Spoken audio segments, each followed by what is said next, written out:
আসসালামু আলাইকুম, কেমন আছো? ওয়ালাইকুম সালাম, ভালো আছি। আচ্ছা আপু, তোমার বাড়ি কোথায়? ময়মনসিংহ। ময়মনসিংহ। তোমার নাম কি? সোনিয়া। সোনিয়া। তোমার পরিবারে কে কে আছে আপু? কেউ নাই। কেউ নাই? ভাই বোন বাবা মা কেউ নাই? না। তাহলে তুমি এত বড় হয়েছো আমি এত কিভাবে? বড় হয়েছি নানির বাড়ি। নানির বাড়ি। নানা বেঁচে আছে এখন? না। নানা বেঁচে নেই, শুধু নানি বেঁচে আছে। হ্যাঁ, শুধু নানি। পড়াশোনা করছো? করছি। কতদূর পর্যন্ত করছো? আই। আই মানে হচ্ছে ইন্টারমিডিয়েট? ইন্টারমিডিয়েট। যে, ইন্টারমিডিয়েট তুমি শেষ করছো না এসএসসি পাস করে আই ভর্তি হয়েছিলে? আই ভর্তি হয়েছি, আর পড়া হয়নি। আর পড়াবাড়ি বুঝতে পারছি, মানে আই পাস করো নাই তুমি, আই পর্যন্ত পড়ছো আর কি। যাই হোক, সুন্দর। কোন বিভাগ থেকে পড়াশোনা করছো? সায়েন্স না আর্টস? না। মানবিক, মানে আর্টস। আর্টস থেকে পড়াশোনা করছো, আচ্ছা ঠিক আছে। যাই হোক, এখন আমাদের ক্যামেরার সামনে আসার মূল কারণটা কি? কারণ কারণ এখানে তো আপনাদের এখানে অনেকে আসে, দেখি সমস্যার সমাধান হয়।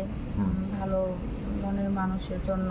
মনের মানুষের জন্য, তো মানে আমিও ভাবলাম যে আমি আপনাদের কাছে যাই, আমার একটা ব্যবস্থা হয়তো হবে। ইনশাল্লাহ আশা আল্লাহ করি। চাইলে তো অনেক কিছু হ্যাঁ, হয়। অনেক কিছু সম্ভব। খুব আপনাদের মাধ্যমে যদি আমার ভালো কিছু হয়। খুব সুন্দর কথা বলছো, খুব ভালো লাগলো যে তুমি আল্লাহকে স্মরণ করছো। আসলে কেউ এ পর্যন্ত এখানে নিরাশ হয় নাই, ভালো মনের মানুষরা আসছো, বিয়ে শাদী করবে। হ্যাঁ, আচ্ছা কেমন ছেলে মানে তোমার পছন্দ বা তোমার চয়েস?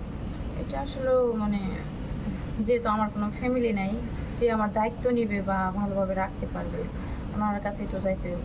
ওটা বয়স একটু বেশি হলে সমস্যা নেই, বা বউ মারা গেছে, এমন আছে না প্রবাসীদের বউ চলে যায়, সমস্যা নেই। বউ মারা গেছে বা বউ অসুস্থ আছে, হ্যাঁ, বয়স 40-45, এটা না, কোনো না, ম্যাটার না। সমস্যা নেই। কালো ফর্সা এটাও কোনো ম্যাটার না। না, চেহারা দেখা ভালো যাবে, একজন মানুষ লাগে। বয়স হয়ে গেছে দেখা যাচ্ছে চেহারাও মানে আনস্মার্ট। আসলেও তো আমি তো এখানে চেহারা খুঁজতে আসিনি, কারণ আমি যে একজন অসহায় মানুষ, আমার পাশে যদি কেউ দাঁড়ায়, আচ্ছা আচ্ছা আমার হাতটা যদি কেউ ধরে, এরকম মানে ভালো মনের মানুষের যেন ধরে। আচ্ছা আচ্ছা, কর্মটা একটা ব্যক্তি চাচ্ছ আর কি।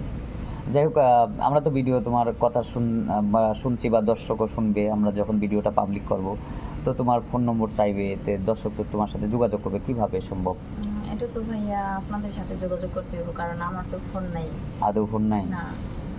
এখন তো অনেকেরই ফোন থাকে, অনেক অসহায় মানুষের ফোন আমার থাকে। ভাই ফোন নেই। এটা কেউ তো বিশ্বাস করতে চায় না। যাই হোক, বিশ্বাস করা না করা এটা আসলে সবারই ব্যক্তিগত মানুষের উপর, ব্যাপার। হ্যাঁ। যেহেতু তোমার নাই, সত্য কথাটাই বলছো। সুপ্রিয় দর্শক, আমরা আর স্কিপ বাড়াবো না। মেয়েটার জীবনের গল্প শুনলেন। তার কোনো পার্সোনাল ফোন নাই, তার বাবা নাই, মা নাই, খুবই এতিম, অসহায়। দেখেন, মানে মানুষ কতটা অসহায় হলে একজন এই ক্যামেরার সামনে এসে তার দুঃখের কথাগুলি বলে। মানে যখন পেট দেওয়ালে ঠেকে যায় তখনই কিন্তু এই কথাগুলি বলে, কারণ সে নিরুপায়। তো যদি কোনো সহৃদয়বান ব্যক্তি এই মেয়েটাকে পছন্দ করে থাকেন, দেখেন মেয়েটা খুবই সুন্দর, অসাধারণ সুন্দর, কিন্তু তার কপাল খারাপ, সে একজন গরিব, তার বাবা মা নেই, এতিম। তো যদি কারো পছন্দ হয়ে থাকে তাহলে আমাদের নম্বর দেওয়া থাকবে, আমাদের সাথে যোগাযোগ করবেন। কেউ অডিও কল দিবেন, ভিডিও কল দিবেন।